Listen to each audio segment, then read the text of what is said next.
when my parents fired me. They didn't even look me in the eye. I still remember the smell of burnt coffee in the conference room, the fake smiles from the board members, and my father's voice cold, rehearsed like he was reading a script. "Evan," he said, folding his hands, "this isn't personal. You're just not leadership material." AITA spent 8 years building their company. I started as a janitor, worked my way up through logistics, and eventually became their youngest operations manager. AITA stayed up till 2 a.m. fixing supply chain errors, saved the company hundreds of thousands, but apparently that didn't make me leadership material. My mother sat next to him, eyes glossy but silent. She didn't speak a single word as they stripped me of everything AITA worked for. I walked out with a cardboard box, a cliché you see in movies, but this time I was the one holding it. The worst part, my coworkers avoided eye contact, afraid to be seen comforting me.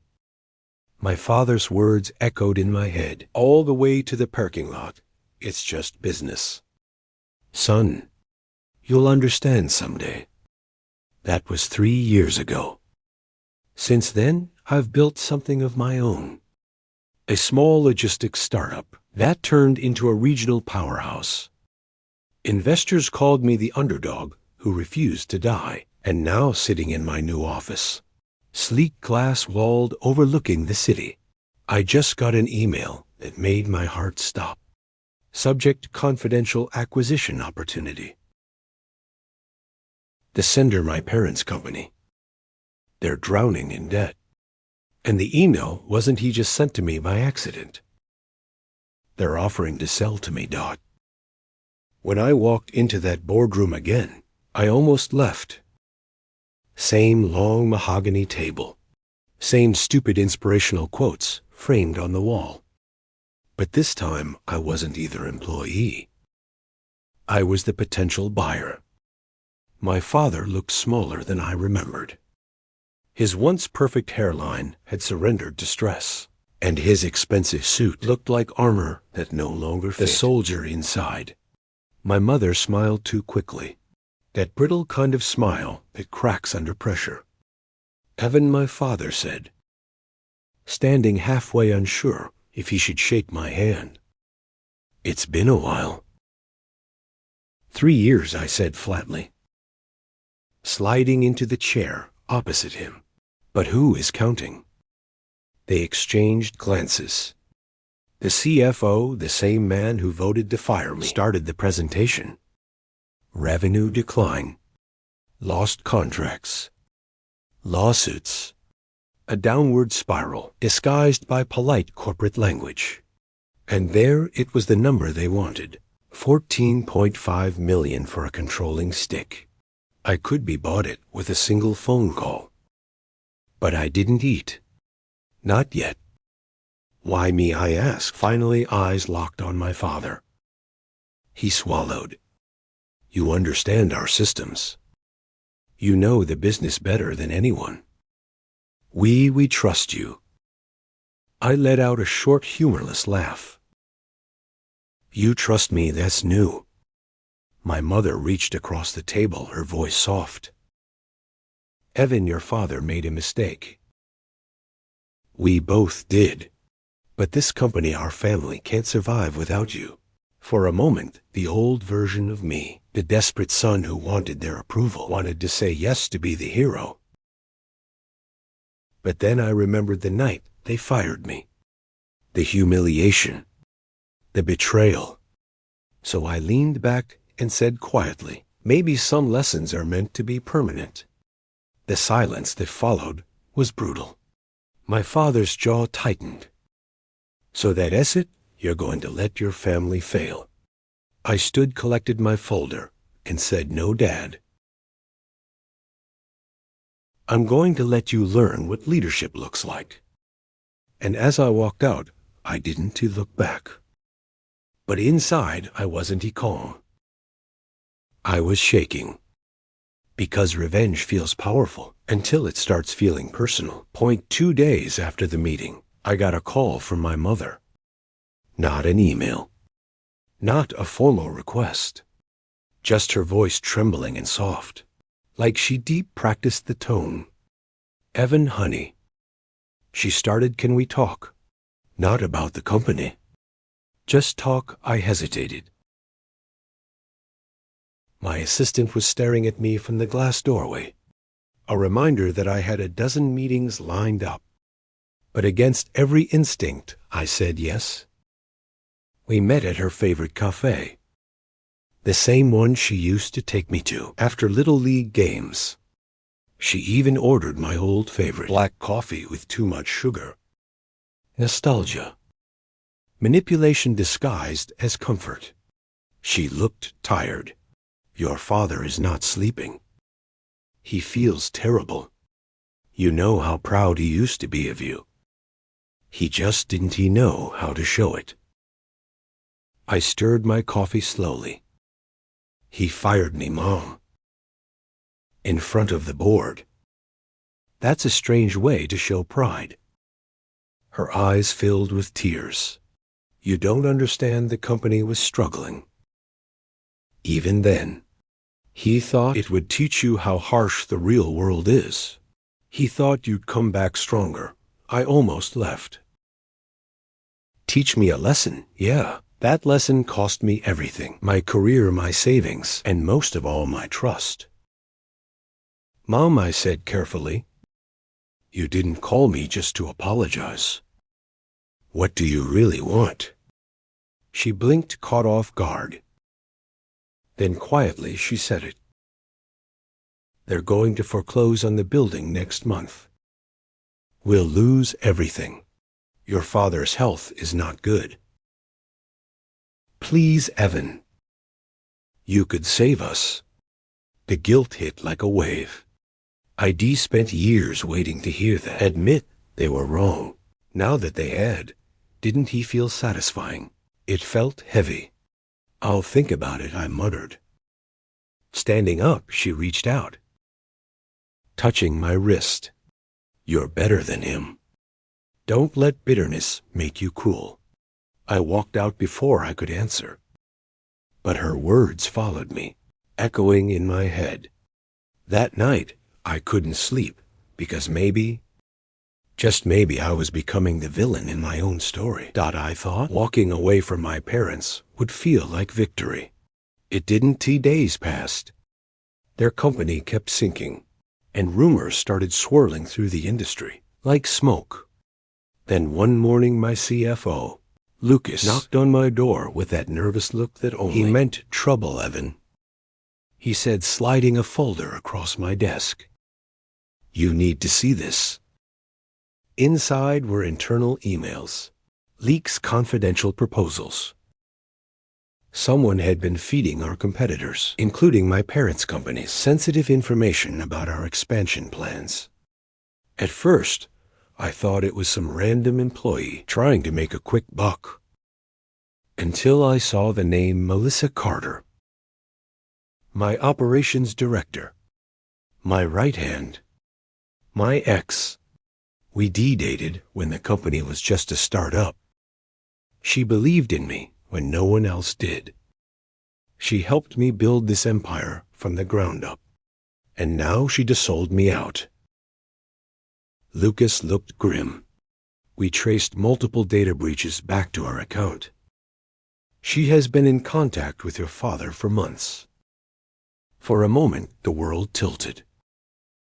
My father, the man who called me a failure, had somehow convinced her to betray me. Set up a meeting, I said. Voice low now. When Melissa walked in later that afternoon, she didn't even deny it. I'm sorry, Evan. She said quietly, they're desperate. Your mom called me crying. They didn't want to hurt you. They just needed help by leaking my company's data. I snapped. Her eyes watered. They're your parents. You can't just let them drown. I laughed bitterly. You mean the people who fired me, humiliated me, and now spy on me through parents? Silence. That's when I realized this wasn't just about business anymore. My parents weren't asking for help. They were taking it by force. As Melissa left, I felt something break inside me. Not love, not anger. Something colder, a kind of resolve I'd never known before. They wanted to play dirty fine. The next morning I called my lawyers. It was time to stop being the son they underestimated and start being the CEO they should be feared. I didn't sleep that night. My mind was spinning with numbers, names, and headlines that hadn't even been written yet. If my parents wanted war, they'd get one. By morning, I had a plan clean, legal and devastating. My lawyers prepared a hostile acquisition proposal. We'd buy controlling interest in their company as remaining shares. Publicly, it would look like a bailout. Privately, it would be total surrender.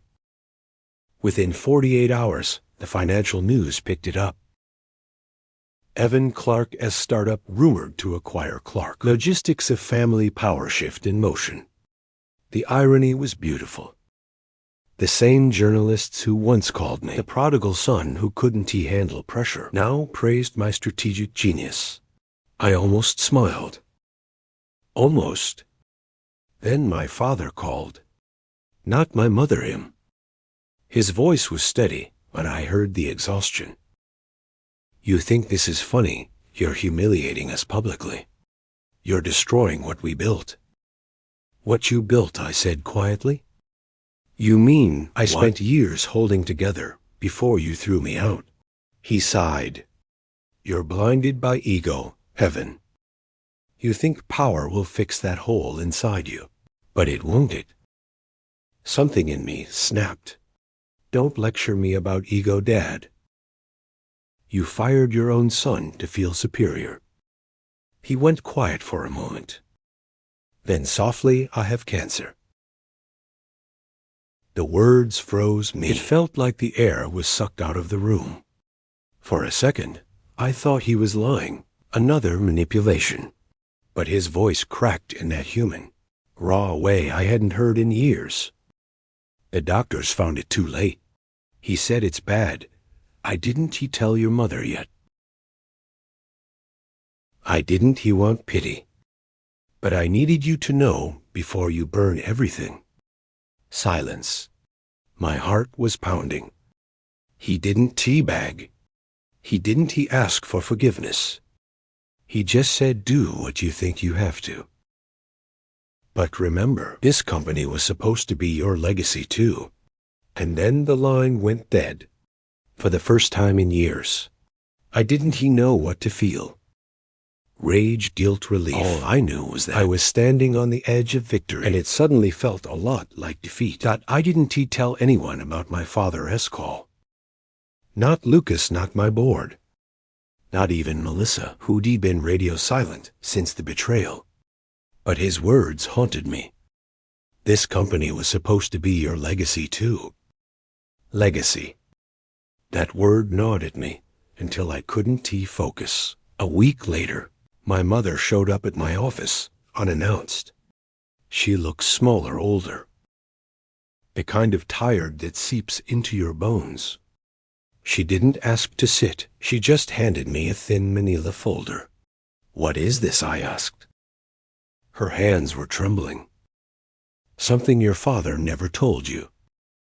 Maybe you'll finally understand why he did what he did. Inside were bank records, contracts, and an old letter dated 8 years ago. My father's handwriting. I skimmed the first paragraph, then froze. It wasn't about business. It was about me when I was 21. Fresh out of college, I'd signed a training employment agreement. Hidden deep in the fine print was a clause my father had added himself. It gave him full authority to remove me from leadership if he believed I was being targeted by investors for manipulation or takeover. In other words, the day he fired me. He believed I was being used. I looked up, used by who? She hesitated. By one of your mentors. Remember David Hensley? I felt a chill. David was the man who'd given me my first big opportunity. He taught me the business, praised me, pushed me forward, and later invested in my parents' competitors. You're saying he? She nodded. He tried to convince your father to sell a stake in the company through you when your dad refused. David threatened to back another firm. That is when your father panicked. He fired you not to punish you, but to protect you. He thought cutting you off would end the manipulation. I sat back speechless. All those years of hatred, all that resentment, and now didn't he know what to think? He should be told me, I whispered. She looked at me sadly. He is proud evangelical. Too proud. He thought if you hated him, at least you'd stay safe. For a long time, I couldn't speak. The weight of it all pressed down on me. The company, the past. The misunderstanding that turned a family into enemies. Finally, I said, he is sick, I send tea. She nodded, tears welling. Doesn't he have much time? And he is still waiting for his son to forgive him. I looked down at the folder, the edges damp from my hands. For the first time in years, I didn't feel angry. I felt lost. Drove to my parents' house that night. Not out of forgiveness, not yet, but because I couldn't ignore the weight of that folder. The house looked smaller than I remembered. Same porch light flickering, same overgrown roses my mother kept meaning to trim. For years, I'd imagined walking up that path victorious, proving them wrong.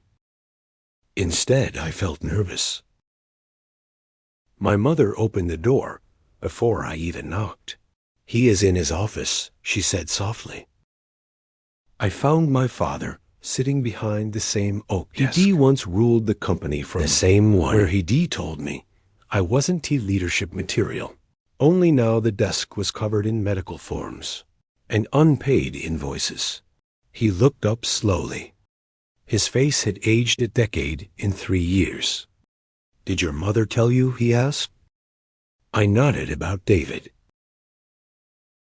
About why you fired me. He leaned back, breathing shallowly. I thought I was protecting you. Maybe I did it the wrong way. No, definitely. But I'd rather have you hate me than watch you get destroyed by people like him. You could be trusted me, I said quietly. I did, he said, but you were young. Naive. And I'd already lost too many good men to greed. He coughed, and for the first time, I saw him not as my father, but as a man. Flawed. Scared. Trying. I kept waiting for you to call. He said, voice breaking. Every birthday, every holiday. I thought maybe one day you'd show up angry, just to yell at me anything. But you didn't eat. Something in my chest twisted. I was too busy proving I didn't need you. He gave a sad smile. And you did better than I ever dreamed. Silence filled the room, thick, unspoken final. Then he looked up and said, the company's done, Evan. It can't be saved. But maybe the name can. You built something honest. If you buy us out, do it clean. Don't humiliate your mother. I swallowed hard. You're asking me to save the company that destroyed me. He shook his head. No, I'm asking you to end it with dignity. That hit deeper than anything else. Because for the first time, I realized this wasn't about revenge anymore. It was about legacy. I nodded slowly. I'll think about it. As I stood to leave, he said quietly, you always were leadership material, Evan. I was just too proud to admit it.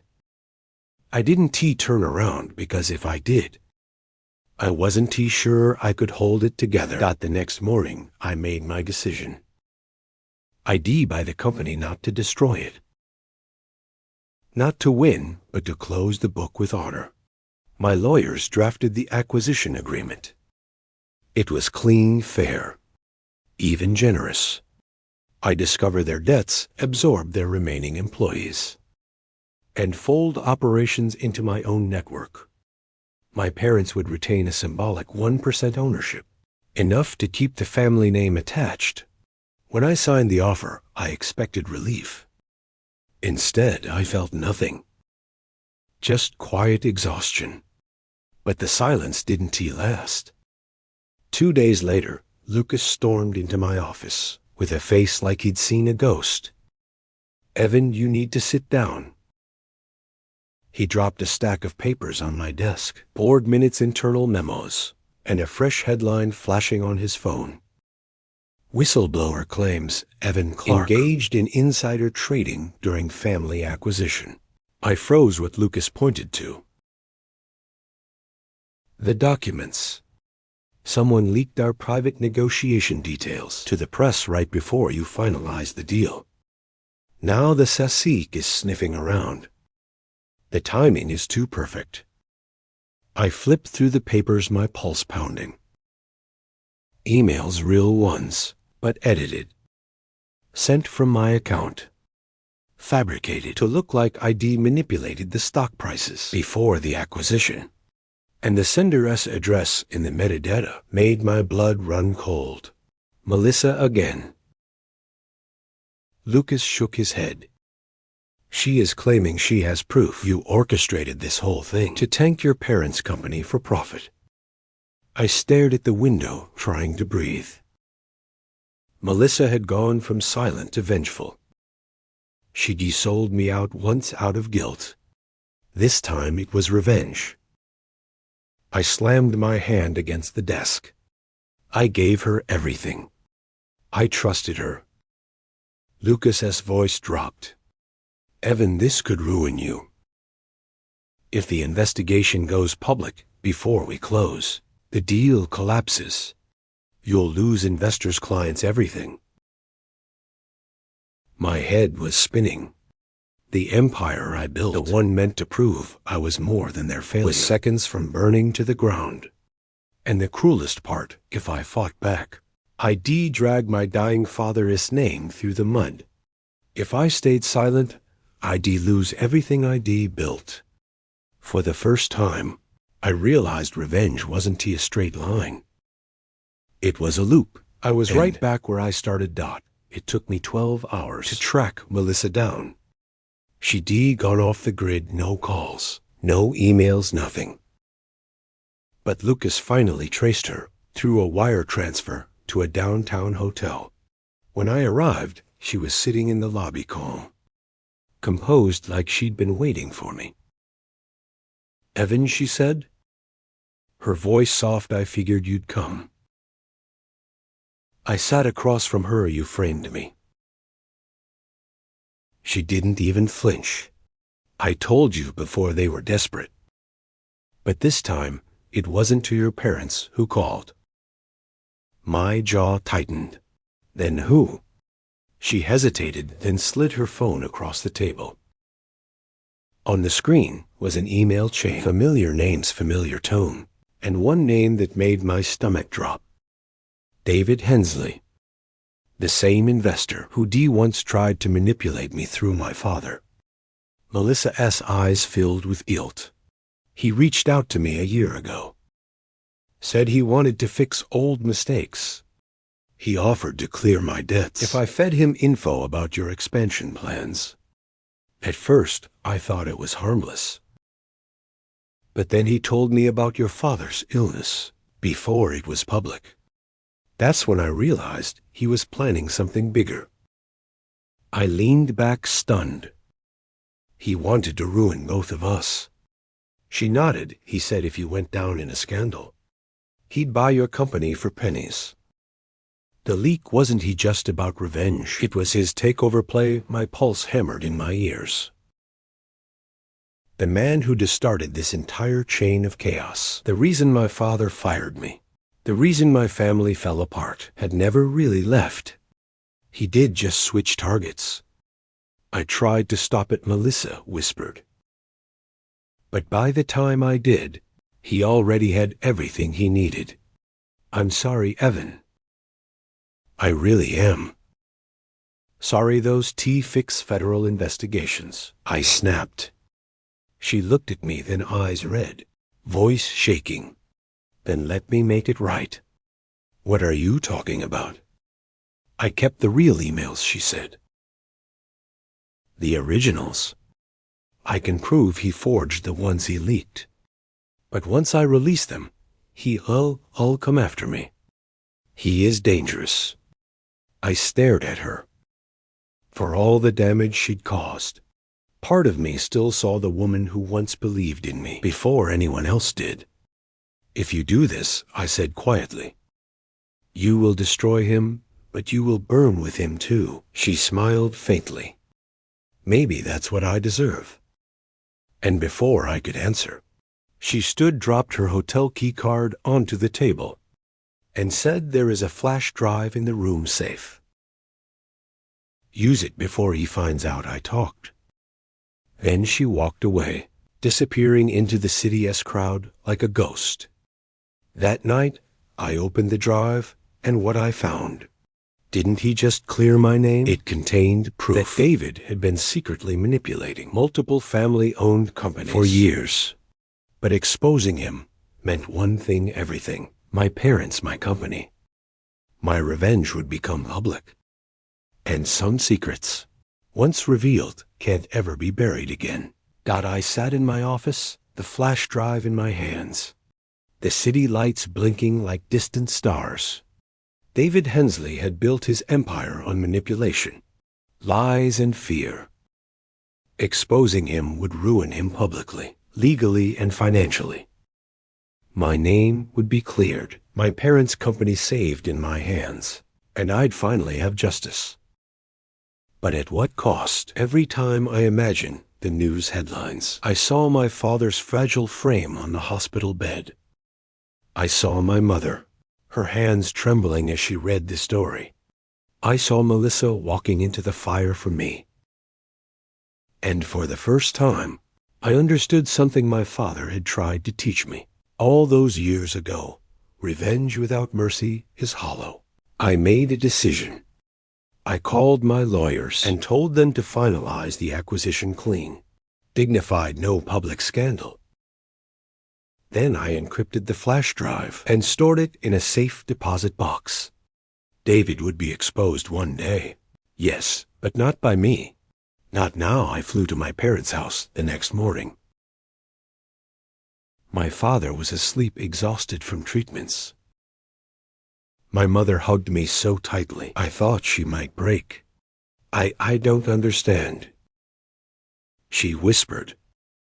Sometimes, I said, holding back tears, the best way to win isn't by fighting. The acquisition went through. Employees kept their jobs. The company's name survived. My parents retained their dignity, and in that moment, I realized the real victory wasn't financial. It wasn't our revenge, it was choice. Choice to act with integrity, even when everyone else had failed me. Choice to protect the people I loved, even when they didn't. He deserved it. Melissa eventually reached out. She vanished for months, working to rebuild her life quietly. I forgave her silently, knowing some scars would never fade, but some trust could be rebuilt. David Hensley, he is still out there somewhere. But the next time he tries to manipulate anyone, I'll be ready. And my father, he finally smiled at me without hesitation, without pride or fear, just relief. You were always leadership material, he whispered, and this time I believed him. Because sometimes winning isn't about revenge. It's about choosing the legacy you want to leave behind.